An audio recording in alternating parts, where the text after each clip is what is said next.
بەناوی خوای بەخشندە و میرەبان خۆشەویستان و ئازیزان لە هەر جێگایەکەن سەلام و ڕەحمەتی خوای گەورەتان لێبێ. خۆشحاڵ و شادومانی جایەکی دیکەش لە پرۆگرامی لە مزگەوتەوە بە خزمەتی ئەوەی ئازیز و خۆشەویست شادەبینەوە لە شاری سلێمانین لێکی لەو مزگەوتانەین کەوە خەڵکێکی زۆر لێ ئامادە دەبێ. مزگەوتی فەجر یەکێکە لەو مزگەوتانەی کە زۆرێک لە مسلمانان دێن بۆ مزگەوتە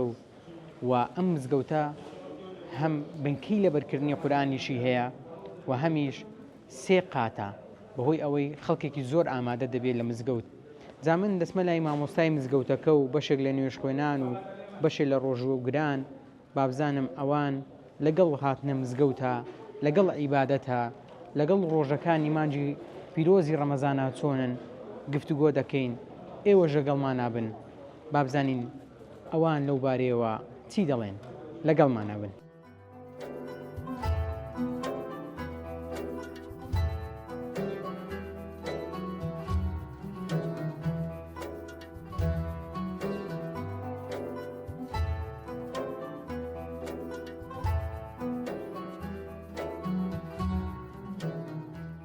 السلام عليكم. عليكم السلام ورحمة الله وبركاته. ڕەمەزان خەریکە ماڵاواییمان لێ دەکات. وای زۆر ڕاست. بابزانم تاکو ئێرە نێوان لەگەڵ ڕەمەزانە چۆن بووە؟ بسم الله والصلاة والسلام على رسول الله وعلى آله وصحبه ومن والاه. سپاس بۆ رب العالمين من بەپێی چەند ساڵی تەمەنم بەپێی کەوا تەمەنێکم بڕێ کردووە و ئەتوانم بڵێم لە سەرەتای نزیکی سەحوەکان لە نەوەتەکانەوە الحەمدولله هەتاوەکو ئێستا سپاس بۆ رب العالمين ئەتوانم بڵێم بە باشی هێناومە ئیتر ئەو نەیتوانی بێتم زۆریش زۆر جار چونکە بەڕاستی هیچ مرۆڤێک بێکەم و کوڕی نییە هیچ کەسێک ئەوە نییە بڵێ بتوانێت وەکو پێویست عیبادەتی 100% بکات بەڵام ئیتر ئەوە نەیتوانی بێتم سپاس بۆ رب العالمين هەم لەگەڵ کاسپەکەی خۆمە کە وەستای کاشیم هەم لەگەڵەوەشە کە بڵین هەموو شوی مزگەوتمەوە سپاس بۆ رب العالمين زۆر باش مشکوری خوای لەسەرەکەم باشی نێوانت پتەوە لەگەڵ مزگەوتە سپاس بۆ رب العالمين الحەمدولله هەرچەند ئێستا مزگەوتمان لێوە تۆزە دوورە لەو سەرینەمە بەڵام بە حەول و قووەتی رب العالمين بە تەماین مزگەوتێک لای خۆمان بکەینەوە کە دوای خوێندنی تەشریعەکەی کە تەواو بێ ئینشاءالله بەتەمان بمە ئیمامی دووەمی ئەو مزگەوتە ئەگەر خوای گەورە بەنسیبی بکات ئینشاءالله. بابزانم بە تایبەتی لەگەڵ ڕۆژوە چۆنی و لەگەڵەوە ئیشی کاشی دەکەی ماندوو نابی بێتاقەت نابی تینود نابێ برسید نابێ. وەڵاهی برای خۆشەویستم مەسئلەی ڕەمەزان وەکو هەموو کاتەکانی تر وایە ئەگەر کەسێک عەزمی ببێ بەڕاستی بەڕای من ئەگەر عەزمی ببێ ڕۆژوگرتن هیچ کاتێک دڕێ لە کاسبی گرتن ناگرێت. ئەتوانم بڵێم سپاسی خوای گەورەی لەسەرەکەم من لە هاوینی شا بە ڕۆژوو بووم و ئیشم کردووە لە بەرهەتاوی شا بووم بەس دەوەی کە عەزمی نەبێ ئەترسێکی نابڕم بەڕاستی ڕەمەزان هیچ وایەک نییە وڵای قورسی لەسەر جەستەی ئینسانێ دڵنیا بەگەر قورس بووایە خوای گەورە فەرزی ناکرد لەسەرمان یعنی با بڵێم ئیشی زەحمەتیشت کردی کردو بە ڕۆژوم سپاس بۆ رب العالمین دڵت چەند مرتاحە سپاس بۆ خوای گەورە هەموو کاتێک دڵ مرتاحە بە تایبەتی لە ڕەمەزانە بەڕاستی من ڕەمەزان و کاتانەشی کە وەکو عەرزی جەنابتون کە تەلەبەش بووم بۆ ئاشم خوێند بەڕاستی ڕەمەزانم بە کاتێکی ئەو نە پیرۆز بە هاتوۆتە بەرچاو چونکە بەڕاستی کۆکردنەوەی خەڵقە کۆکردنەوەی کەسانێکن کە زۆر جار نایەنە مزگەوتەکان نایەنە شوێنەکان کەسانێک دێنە مزگەوت و ئەیان بینی بەشک ئەمە خوای گەورە بێتە ڕێی هیدایەتی ئەوەی کەوە لە دوای ڕەمەزانیش هەر بەردەوام بێت. ئێستا لە شەوانی با بڵێم قەدرە لە کۆتاشەوەکانە زۆر دوعایەک دەکەی ئەو دوعایە چییە؟ وڵای ئەو دوعایانی کە وەکو پێغەمبەر عەلەیهی سەڵات وسەلام فەرمێت ئەوەی کە زۆر جار باسی فەرمووە و خوای گەورە داوای لێ خۆشمون لە خوای گەورە بکەین اللهم إنك عفو كريم تحب العفو فاعف عنا ئەمە زۆر تایبەتە بۆ خوێندنی قورئان و من بەڕاستی کاتی لەو شەوانی قەدر زیاتر حەز بە تەنیایی بکەی و بۆ بەڕای من خۆشترە بە تەنیاوی باشترە هەندێک جار کە بێ بۆ مزگەوتەکان زۆر خۆشە بەڵام لەبەر جەنجاڵی و قەرەباڵغی ماڵەوەکو پێویستی زۆر کات عیبادەتت بۆ ناکرێەوە ئەگەر بژێتە مزگەوتەکان لە مزگەوتابی ئەمەش هەر زۆر خێرێکی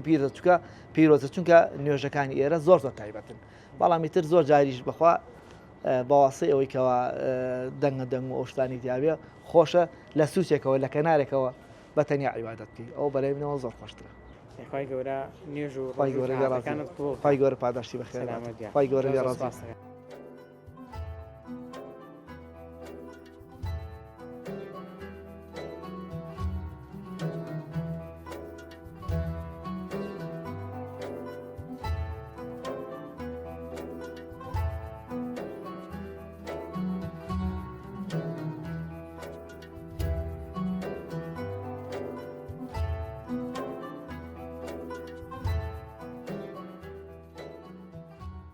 بەڵێ ئازیزان و خۆشەویستان لە میانەی هاتنمان بۆنی و مزگەوتی فەجر کە لە شاری سلێمانیە چاومان بە مامۆستای مزگەوتەکە کەوت لی دەپرسین با بزانین خەڵکی لەگەڵ هاتنە مزگەوتە بە تایبەتی لەگەڵ ئەم مزگەوتەیە چۆنن و ئەم مزگەوتە فەقەی هەیە حوجرەی هەیە یان بنکەی قورئان خوێندنی هەیە. من گفتگۆ دەکەم لەگەڵ مامۆستای مزگەوت بەڕێز مامۆستا دلێر کاکەبرا. مامۆستا گیان سەلام عەلەیکم. عەلەیکم سەلام وەرحمەتوڵڵاهی وبەرەکاتوهو. بەخێر بن. سلامەتن. سپاس بەخوای گەورە. سلامەت یا مامۆستا بەڕێز. سەرتا لەوە دەست پێ دەکەم مامۆستا خۆت لەگەڵ ڕۆژ و نوێژ و تاعەتە چۆنی؟ بەناوی خوای گەورە درود و سڵاوات لەسەر گیانی پاکی پێغەمبەری خوا صلی الله علیه وسلم. سەرەتا بەخێرهاتنی جەنابتان دەکەین بۆ ئێرە و ئەرکتان کێشاوە بە مانگی ڕەمەزانی پیرۆزە دیارە جەناب تیشتان ماندوون. ئێمە بەڕاستی لەگەڵ مانگی ڕەمەزانی پیرۆزە وەکو هەموو باقی ئەو خەڵکە کە عیبادەتەکان بەجێ ئەگەێنین ئەگونجێ ئێمە کەمێک ئەرکمان قورستر بێت بەڵام لەگەڵ هەموو ئەرک قورسیەکە مرتاحین لەبەرەوەی لەناو خەڵکین وەڵامی ئەو پرسیارانە دێنەوە کە خەڵکانێک لی بەگومانن بۆیان ڕوون ئەەکەینەوە کە ئەبینین ئەو خەڵکە ئێمە بووینتە هۆکارێکی مرتاح بوونیان ئێمەش خۆمان دڵخۆشین و زۆر ئاسوودەین لە مانگی ڕەمەزانی پیرۆزە لەبەرەوەی زۆرترین بەرکەوتەمان لەگەڵ خەڵکا هەیە و لە مانگی ڕەمەزانیشا زۆر شت ئەبیسین ئەبینین زۆر مرتاحین بۆیە زۆر خۆشحاڵین ئێمە بە مانگی ڕەمەزان. چی دەبیستن و چی دەبینن؟ بەڕاستی ئەوەی کە زۆر ئێمە دڵخۆشەکە لە مانگی ڕەمەزانی پیرۆزە ئەوانەی کە ئەیبیستین کە دڵخۆشمانەکە یەکێک لەوانە گەنجانێکی زۆر یەن ئەڵێن مامۆستامە یەکەم ساڵمانە نوێژەکەی. ماشاءالله. ئەمە زۆر دڵ ئێمە دڵخۆشەکە یانی حتا گەنجێک هاو بەلام زۆر پرسیاری زۆر سادەی ئەکرد خۆشی هەستی بە خۆی کردوتی مامۆستا داوای لە برنەکەم پرسیارانەکەم بەخوام یەکەم جارمە بێمە مزگەوتم یەکەم جارمە نوێشکەم هەندێک پرسیاریش هەر نازانم چۆنە بۆی حەزەکەم بۆ بڕوون کردەوە ئیتر منیش عادەتەن هەر بەعام لەگەڵ زۆرینەی خەڵکەکە زۆر دینەکەم پێم ئەڵێ کراوە بی یعنی دینەکەم پێم ئەڵێ لەگەڵ خەڵکا زۆر ڕووخۆش بە وتم زۆر ئاساییە ئەو پرسیارانەی کە تویەکی پرسیارێکی زۆر معقولانەیە ئەو پرسیارانە وتم تۆ ئیسە گەنجێکی وتم بەتە من هەیە ئەو پرسیارەیەەکە بە هەر حاڵ ئەوەی کە من دڵخۆشەکە ئەم گەنجانن کە یێن و کە ئەڵێن یەکەم جارمانە مامۆستا ئێمە دەستمان کردو بە نوێژ یەکەم ساڵمانە بە ڕۆژوو ئەبین بۆیە ئەو پرسیاران ناکەن ئەمە یەکێکە لەو شتانێک کە ئێمە زۆر دڵخۆشەکە چکە ئێمە ئیشەکەی ئێمەوەیە کە خەڵک بینی بۆ مزگەوت کە خەڵکەکە خۆی هاتووە ئامادەی ماتیای هات پرسیارە بکە وەڵامی بینە و بێ دڵخۆشین. لەسەر ئەو گەنجە دەوەستم چەند گرینگە کاتێک گەنجێک کەسێک ڕوو لە مزگەوت دەکا ئمە بە ڕوویەکی خۆش ئێمە بتوانین دەستی یارمەتی دەستی فێربوون لەگەڵی بین ڕوومان خۆش بێ قسەمان خۆش بێ ئاسانکاری بۆ بکەین نەک بیشێنینەوە. بەتەکیت وڵا زۆر گرنگە من نەک لێرە لەگە شوێنی تریش بوو بێتم هەوڵم داوە زۆرینەی کات بە خەڵکی وا ڕابگەێنم کە ئێوە هیچ کاتێک کە خەڵکە بینین لە مزگەوتە هاتووە یەکەم جاریەتی وا مەرحەبایی مەکەن کە ئەنەما ئەو میوانە و ئێوە خاوەن ماڵن لەبەرەوەی هەمومان هەر میوانی لە مزگەوتی ماڵی خوای گەوراین کاتێک کە ئەو خەڵکە یەکەم جاریەتی یەتە مزگەوتەوە زۆر گرنگە کە ئینسان زۆر زیاتر گرنگی بەو بن تا کەسانێکی تر کە دایمە لەوەیە من خۆم هەر خۆتی خۆم بۆ خۆم بۆ کەسانە زۆر گرنگی زیاتریان پێدەم یعنی خەڵکانێک کە زۆر دایمە لە مزگەوتان ئەوانی کە تازەیەن من گرنگیان پێدەم حتا من شتێکی ترم لە ناو مزگەوتە لە قاتی خوارەوەدا ناوە هەر نقڵم داناوە لە ناو محرابەکە هەر مناڵێکیت بەرحەبایەک نقڵێکیشی پێدەم لەبەر ئەوەی وا هەستەکەم ئەم مناڵە لە مێشکیا ئەوە ئەمێنێتەوە کە میحراب و مزگەوت و مامۆسا گرنگی بە مناڵەدا و لە مستەقبەلا شتێک لە ناو دڵیا دروستە بێ کە ئێمە هۆکارێکی بێتین حبی مزگەوتمان لا دروست کرد بێ. مامۆستا دەست خۆش بێ من سەرنجمدا مزگەوتەکە ماشەڵڵا زۆر گەورەیە ئەلحەمدولیلا. ئایا ئەم مزگەوتە بە تایبەتی لە ڕەمەزانە پڕ دەبێت لە نوێژ بکەین؟ بەڵێ ئەم مزگەوتە سپاس بۆ خوای گەورە مزگەوتێکی گەورەیە ئێمە سپاسی خوا ئەکەین و سپاسی ئەو خەڵکەشکەین کە ڕوو ئەکەنە مزگەوت الحەمدولیلا مزگەوتەکە ئێمە سێ قاتە یعنی ئەمە کە ئێمە دەیاوەسڵین قاتی دووهەمێتی قاتی سەرەوەشی هەیە و قاتی خوارەوەشی هەیە ئێمە هەموو بەشەکانی کراون مانگی ڕەمەزان هەموو بەشەکانی کراون بەشی ژنانیشمان هەیە طبعا لە فەزلی خوای گەورە و سپاسی خوای گەورە ئەکەین کە الحەمدولیلا مزگەوتەکە پڕ ئەبێ هەندێک کات لە دەریشەوە خەڵک نوێژەکە بە تایبەتی لە مانگی ڕەمەزانە و تایبەتی تریش جمعەکانمان زۆرینەی خەڵکی لە دەرەوە بەرماڵ ڕائەخا و نوێژەکانیانەکەن جێی دڵخۆشیە و سپاسی خوا ئەکەین بەڕاستی ئەو خەڵکەش ڕووی لە مزگەوت و لە عیبادەت کردووە زۆر دڵخۆشین یەکێتر دڵخۆشەکانمان ئەوەیە مامۆستا لێر چۆن توانی و تا ئاوا خەڵک بۆ خۆت کۆکەیەوە و بتوانی سەرنجی خەڵک ڕابکێشیت بەڕاستی لەوە چێ ئێمە هۆکار نەبین من هەموو جارێک ئەڵم ئەو خەڵکە خەڵ باشە بەڕاستی خەڵکی ئێستا باشە فەزلی خوای گەورەیە ینی بەڕاستی فەزلی خوای گەورە و سپاسی خوای گەورە ئەەکەین لەوە چێ خەڵکە کە ڕووەکاتە ئێرە زۆر جار وتومە خەڵک کە ڕووەکاتە مزگە و متەنەوەعەیە ینی هەندێکی لەبەر مامۆسایە هەندێکی لەبەر ئەوەیە کێت هەستەکان مزگەوتەکە هەوا گۆڕکەی تەندروستیە ینی چۆڵی هەواکە دەرئەچێ ینی گەرم نییە هەندێکی خەڵگێت هەستەکە کە شوێنی سیارەی مریحە ئەتوانێت سیارەکەی لە دەرەوە ڕابگرێ هەندێکیشی وایە حەزەکە کەیەتە مزگەوت پێی خۆشە کەیەتە ناو مزگەوتەوە مرتاح بێت لەگەڵ نوێژەکە هەڵبەتە لەچێک کەسانێکیان لە دوای فەزلی خوای گەورە مرتاح بن بەو نوێژەیەکی ئێمە ئیکەین لەوە ئەچێت ئێمە زۆرمان پێ نەچێت وەکو سونەتێک چونکە ئەو خەڵکە ماندوون ئەگە بێ نابێ وەکو خۆمان سیریان بکەین بەشێکی کار ئاسانیکردنێکە کە لە نوێژەکە کردومانە نەک بەو شێوازی کە زۆر پەلیتیا بکرێ بە شێوازێکی ئاسایی وەکو هەندێک لە مزگەوتەکانی تر بەو شێوازە کرد باش مامۆستا بەڕێز ئێوە لە نێو مزگەوتە حوجرە یان بەکەی قورئان خوێندن چیتان هەیە بەڵێ ئێمە وەکو ڕسمی وەکو بە ڕسمی کە لە سەر بە وەزارەتی ئەوقاف بێ سوپاس بۆ خوای گەورە بنکەیەکمان هەیە کە بنکەی هەر بنکەکە بەناوی بنکەی فەجرەوەیە بۆ فێرکردوون لە بەرکردنی قورئانی پیرۆز ڕاستی ساڵێکە دامەزراوە پار ڕەمەزانی پار بوو بە ئیجازی ڕسمیمان بۆ وەرگرت هەرچەندە زۆر لە زووە هەوڵم داوە بەڵام سپاس بۆ خوای گەورە سپاس بۆ کەسانی کە هاوکارمان بوون لە کردنەوەی ئەو بنکە کە سەداقەیەکی جاریە ئێمە بنکەیەکمان هەیە بۆ فێرکردن لە بەرکردنی قورئانی پیرۆزە لە ضمنیە غەیری ئەوەش ئادابی تێ ئاوترێتەوە هەندێک شتی تریژ هەیە کە ئەوترێتەوە لە ناو بنکەکە سپاس بۆ خوای گەورە خوێندکاری باشمان هەیە ژمارەیان چەند دەبێت بەشی کوڕان و کچانیشمان هەیە ئێمە لەناو بەشی کوڕان و کچانە بەشی پیاوان و ژنانیشمان هەیە سپاس بۆ خوای گەورە ژمارەکەی ئێمە بەردەوام زیادەکە و هەندێک تەلەبە هەن کە ئەڕۆن بەڵام بەردەوام لە زیادبوونە سپاس بۆ خوای گەورە تەلەبەی کوڕانمان یعنی تا ڕادەیەک نزیکەی لە 150 زیاتر تێپەڕیوە کچانمان نزیکەی 80 بۆ 85 فێرخوازن ئەمانە کە لە ناویانە تایەتی ئەلحەمدوللا بە شێوازێکی تەدریجی لەگەڵیانە ئاڕۆین ئێمە هەندێکیان سەرەتان فێری نوێژ و دەستنوێژ و ئاداب و قورئان و ئەمانە هەندێکیان کە لەوە باشترن قائیدەی نورانی ئەوەی لەوە باشترێک کە قورئان ئەخوێنێت تەجویدیان پێڵێن هەشمانە سپاس بخوا لە حیفزایە 2 جزء 3 جزء 4 جزئی لەبەر کردووە شمانە سپاس بخوا قورئانی ختم کردو تەواوی کردو و لەبەرەوەی ئینشاڵڵا بە تەماشی پشت بەخوای گەورە لە کاتانێکی نزیکە ئەوانەی کە تەواویان کردووە و ئەوانیشان کە تا ئاستێکیان بڕیوە بڕوانامەیان پێشکەش بکەین وەکو هەموو شوێنەکانی تر مامۆستای بەڕێز دەپرسم جگە لە وتاری با بڵێم هەینی لە ڕەمەزانانە بەشێک لە مامۆستایان وتاری عەسرانیان هەیە یان وتاریان هەیە لە دوای نوێژی تەراویح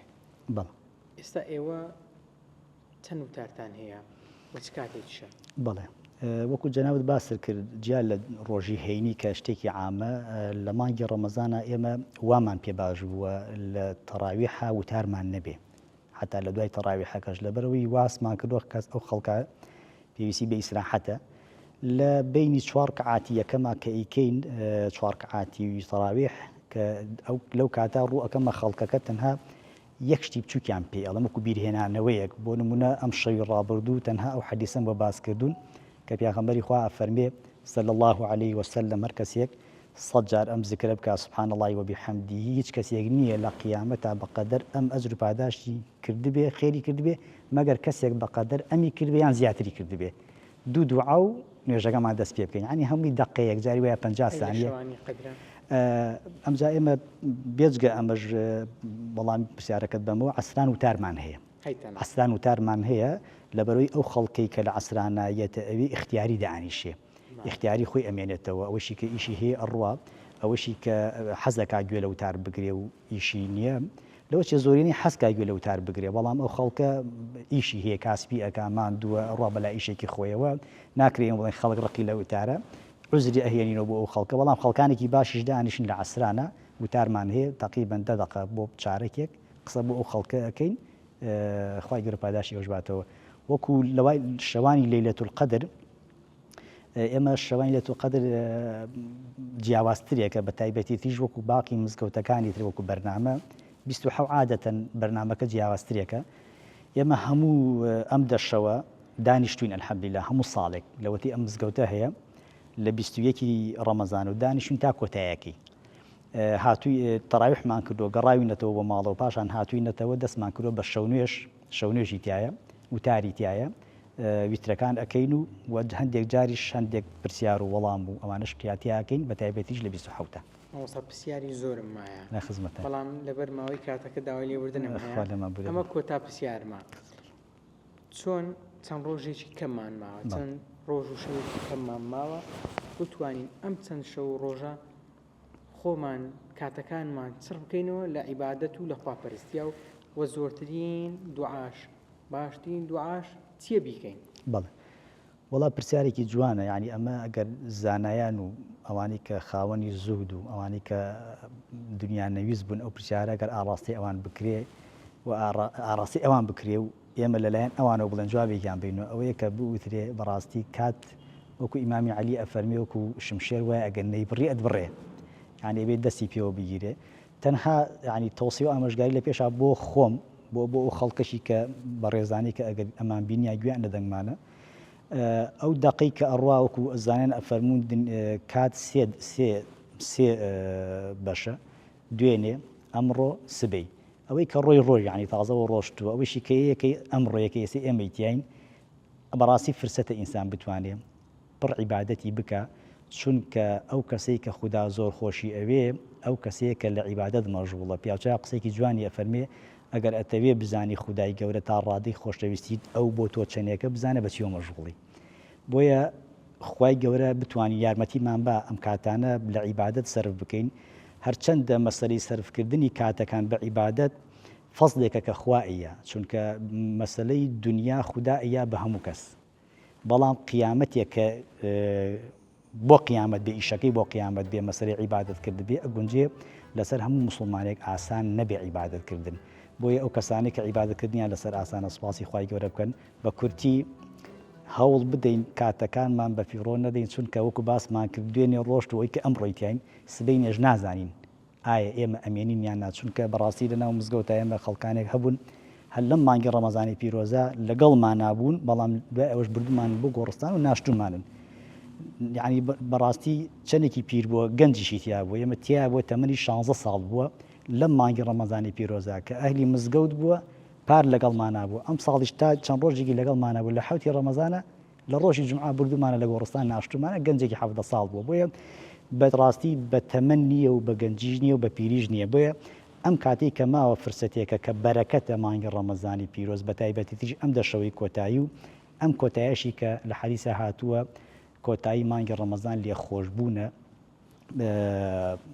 کۆتایی مانگی ڕەمەزانی پیرۆز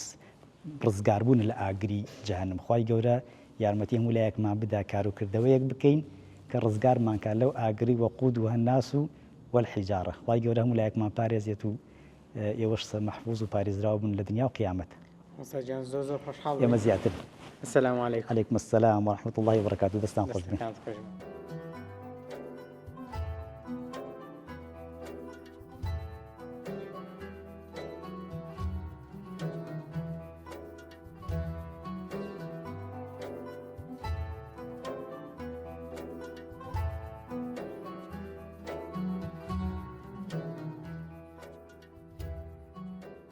السلام عليكم مام حاجي. عليكم السلام وسرت أحوالتان باشن بقربانم يا أخو باش بي إن شاء الله باش بي سلامت بيا أخوا بركتي مانجي رمضان باش ما أخوا بقول سلام. إيوش هدايتنا بقى رجعي رست بشاني خلق بقى مام حاجی هێشتان کاتەکەی مایە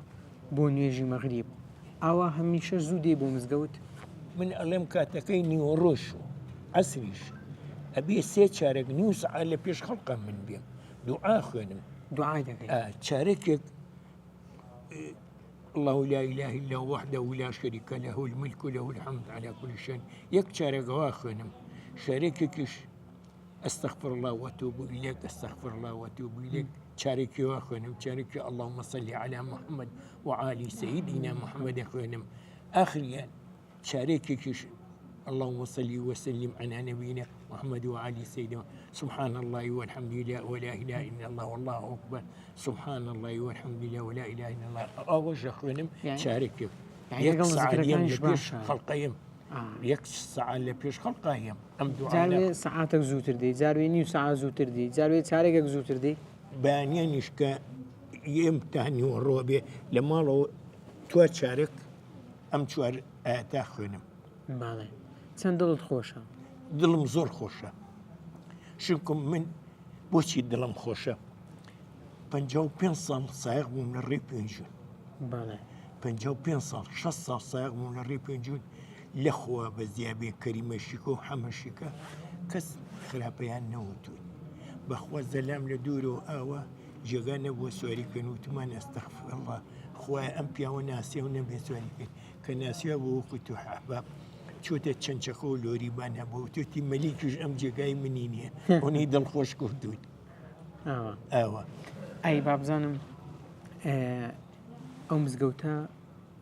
تۆ دروستت کردووە من دروستم کردەوە لەخوا بە زیابێ یەک ساڵە مانگانە دەسڕیان داخستەوە مانگانە لە خەڵقستان ساڵێکە ئینا 5 دانە ساڵە داوای 10 دینارم لە کەس نەکردەوە ئەم مزگەوتی شمتەوە کردەوە بە ڕەنجی شانی خۆم مەگەر دوو پیاوی وەکو تۆ هاتی بێشیە 400-500 نارێکی یاێ بە ئێمە زۆر باش بابزانم زۆرترین دوعا چیە دەیکەی گیان چ دوعایەک زۆر دەکەی ئەم ناڵێم ئەو 5 دوعایەکەم ئەوە بیزگە لە زیکرەکان زۆر دەپاڕێ و لە خۆی گەورە لە گوناحەکانمان خۆشبی بە دیداری پێغەمبەر بگەین بەریدای پێغەمبەرکەوێن خوای لە گوناحەکانمان خۆش بێ خۆی خاک و وڵاتمانیشمانان تووشی ڕەحەت ناڕەحەتی نەکەی خاک وڵاتمان تووشی ناڕەحەتی بێ ئێمەش تووشە بێ جاران قەدیم ئەوەی کە لە بیرت بی ڕەمەزانی ئەو کات چۆن بوو ئەو وەختە ڕەمەزانی ئەو وەختە زۆر حیات بوو چۆن ئەچێن من لۆریم پێ بوو ساڵی هەفتە شەریکەی شەکرەکە تازە دانرا دروستکە دوو شەریکە بوون پیانە و کۆکوی سادی لیمیان دەست ناکە و لە کەرکووکەوە بیهێنن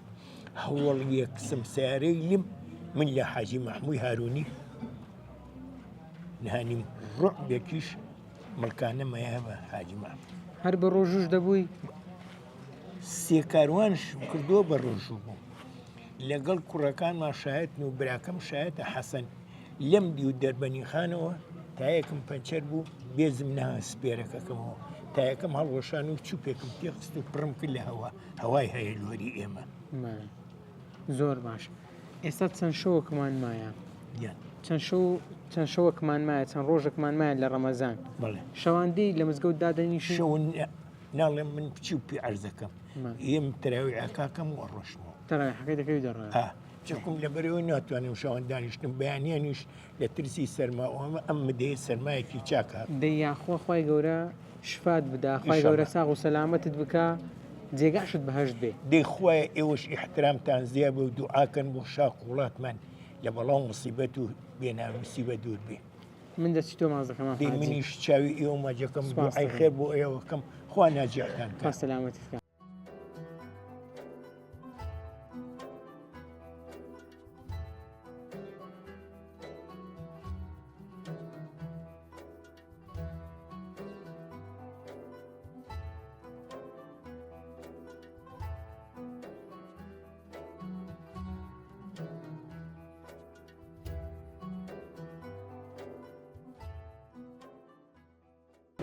السلام عليكم. وعليكم السلام ورحمة الله وبركاته. باشا سالم إن شاء الله. يا خواج. سلام عليكم. عاقبتنا قولك إن شاء الله. آمين أجمعين. أبزام لقل مانجي رمضان هاتوني وتاكو يستهينا وتا نيوان هاتونا. سپاس بۆ خوا سپاسی خواکەن الحەمدولillah زۆر باشە سپاس بۆ خوا وەرزەکەی هەم باشە و هەم زۆر سادە و زۆر گەرمە دەکاقنادن سپاس بۆ خوا و جەوێکی ئیمانیش دروست بووە الحەمدولillah مزگەوتەکان قەرەباڵغە سپاس بۆ خوا جەوێکی زۆر خۆشە الحەمدولillah. بابزانم لەگەڵ نوێژی جەماعەت هاتوونی سپاس بۆ خوا زۆر باشن ئەی لەگەڵ تەراویحا و لەگەڵ شەوانی قەدراوە سپاس بۆ ئەڵڵا خوای گەورە هیدایەتمان بدا ئەم شەوانیش هەم شەنە ڕۆژ و شەوکەمی کەماوە بتوانین ئابەم شەوەکە هێناومانە بیبێن و زیاتر عیبادەتی تیا بکەین سوپاس بۆخوا زۆر باشە ناوانە سوپاس بۆ ئەڵڵا سوپاس بۆ خی گەورە ئەی دەبینم قورآن دەخوێنی مانجی ڕەمەزانیش مانجی قورآن هەوایە بەڵێ الحەمدولله لەگەڵ قورآن خوێن ناچۆنی سوپاس بۆ ئەڵڵا بەردەوامین الحەمدولله ڕۆژانە چەندێک دەخوێنی ئێمە ڕۆژانە جوزێک خوێنم هەموو ڕۆژێک جوزێک خوێن هەموو ڕۆژێ جوزێک هەر وەکو واژە کردومە لەسەر خۆم الحەمدولله ڕۆژی جوزەکە خوێنم و هەنێ کات مەجالەکات زیاتر خوێنم مەست لە جوزە کەمتر ناخوێن باش ئەو جزئی کە دەیخوێنی لە یەک کاتی دیاریکراوە یان لە تەواوی ڕۆژەکە جزئێک دەخوێنی من وەکو بەرنامەی خۆم دوای نوێژبیانی ناخۆمەوە تا جوزە قورآن تاوە قاڵی هەموو بەیانیەک دوای نوێژبیانی ناخۆمەوە تا جوزی قورآن تاوە زۆر من ئەوە زۆر باش ئەی لە شەوانی قەدرات چ دوعایەک زۆر دەکەی وەڵا شەوانی قەدر دوعا زۆرەکەین الحەمدولله سپاس بەتایبەتی لە بەربانگ ئەوە هەر دوعایەکی زۆرەکەین و داواکارم لە مسلمانانیش دوعای زۆر بکەن و بەتایبەتی بۆ ئەهلی غەزە بەڕاستی ئەهلی غەزە هەرێکی داماون بەدەست ئەو زاڵمەوە خدای گەورە دەرویان لێ بکاتەوە نەجاتیان دێت باش دوعا بۆ مسلمانان بەگشتی زۆر دەکەی الحەمدولله بۆ مسلمانانی غەزەش بەتایبەت الحەمدولله سپاس بۆ خی گەورە ضرورە بەڕاستی ئێمە وەکو مسلمان هەروەکو پیاغمبەر فەرمووی صلی الله علیه و سلم یەک جەستە بین ئەو ئەگەر شوێنێکمان ئازار هەبێ هەموو جەستەمان ئازار هەبێ بەڕاستی ئێساکە مسلمانان بەتایبەتی ئەهلی غەزە زۆر پێویستیان بە دوعایە زۆر باشە کۆتا پرسیارم ئەوەیە بە چ ڕۆژوەکە دەشتێنی هەتا ئێستا بە خورماشکانم ماشاءالله الحەمدولله هەر وەخت ماشکانم حەزم دەکرد زیاتر لە خزمەتا بم بەڵام لەبەر ماوەی کات دەبێ بم بۆی دەست خۆش بێ خوا یەخ خی گەورە نێژ و تاعاتان قبوڵ بکات ان شاء الله دەست خۆش دەست خۆش سلام بخير دەست خۆش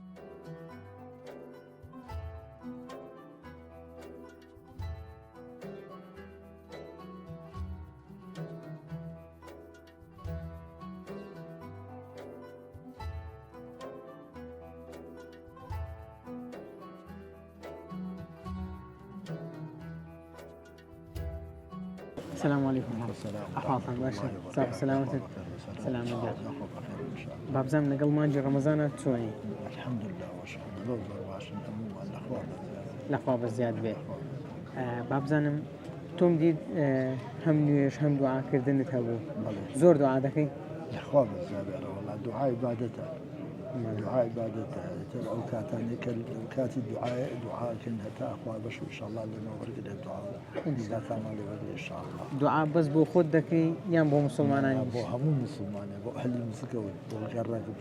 بۆ شارەکەم بۆ هەموو دوعاکەم ماشاءالله الحمدلله وشكرا زۆر باش ئەی بابزانم فتارکردنەوەت بە چییە قوربانجان ئێمە فتارمان هەموو ڕۆژێ لە مزگەوتی لەخوا بەزیادە بە خورما و بە ئاو فتارەکەی زۆر باش بۆ نوێژەکان نوێژی بە کۆمەڵ نوێژی جەماعەت دەی بۆ مزگەوت قوربان هەم خۆم مزگەوت خۆم دەیکەمەوە هەموو ڕۆژێ بەیانیان هەموو کاتێ مزگەوت کلی مزگەوت بەخۆم کەواتە چەند دڵت خۆشە کە بەردەوام هاتووی مزگەوت دەکەیت باز ناکرێت ئەو نەدەم خۆشە لەخوا بەزیادە زۆر ئەی شەوانی قەدر بەتایبەت هەم چەند شەوەی ماوە دانیشین هەموو ساڵە ئەوەتەی لە بیرم بێ ئەو دەشەوەی ئاخر دانیشتن زۆر باشە ئەی لەگەڵ قورآن خوێندنە چۆنی دەی خوێنی گوێ لێ دەگری لە قوربان ئەگە خوا لە مامی بێ ئینشاءالله مامی لە 2 بۆ 3 جار خەتم تەواوەکەم هەموو مامی پێش ڕەمەزان و دوای ڕەمەزان هەموو بەردەوام ماشاءالله خوا لێتان قبوڵ بکات لەبەر کات ئەمداوای لێوردنم هەیە خوا لە ما ببرێ خوا نێژ تاعاتیم لای قبوڵ بکات دەستەکانت زۆر زۆر سپاس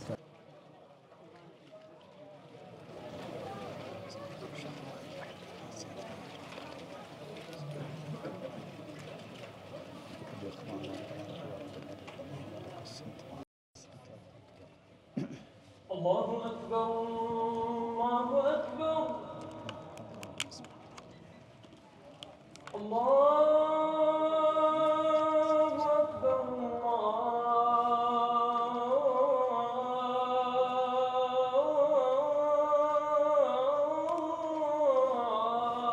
الله أكبر أشهد أن لا إله إلا الله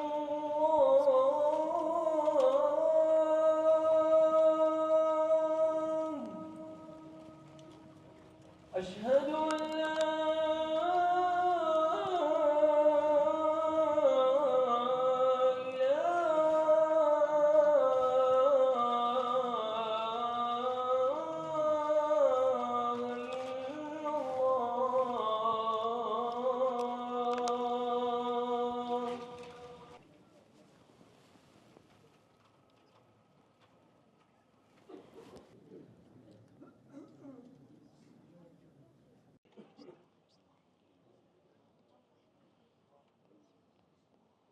الحمد لله رب العالمين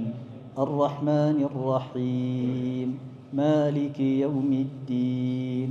إياك نعبد وإياك نستعين اهدنا الصراط المستقيم صراط الذين أنعمت عليهم غير المغضوب عليهم ولا الضالين آمين.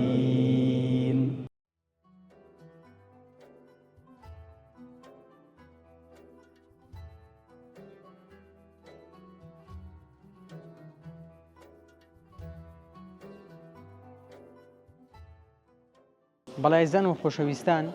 ئەوەی کابینیتان و بیستان سەرنج و تێڕوانی یەکێ لە مزگەوتەکانی شاری سلێمانی بوو کە مزگەوتی فەجرە. جا ئەم مزگەوتە زۆر قەرەبارغا، خەڵکێکی زۆر دێن بۆ مزگەوتە و خەڵکیش پابندن بە ئاینی پیرۆزی ئیسلامەوە و لە بەتایبەتی لەم چەند شەو ڕۆژەی کە کۆتاییەکانی مانجی ڕەمەزانە ئەوان زۆرتر و زیاتر عیبادەت دەکەن، کاتەکانی بە فرسەتی تەمەند دەزانن بۆ ئەوەی خێرێک بۆ دوا ڕۆژی خۆیان کۆ بکەنەوە، بۆ ئەوەی ڕەزامەندی خوای گەورە بەدەست بێنن. تا لە مزگەوتێکی دیکە و لە شارێکی دیکە بەخوای گەورەتان دەسپێرم، هەر شاد و کامەران بن، خواتان لەگەڵ.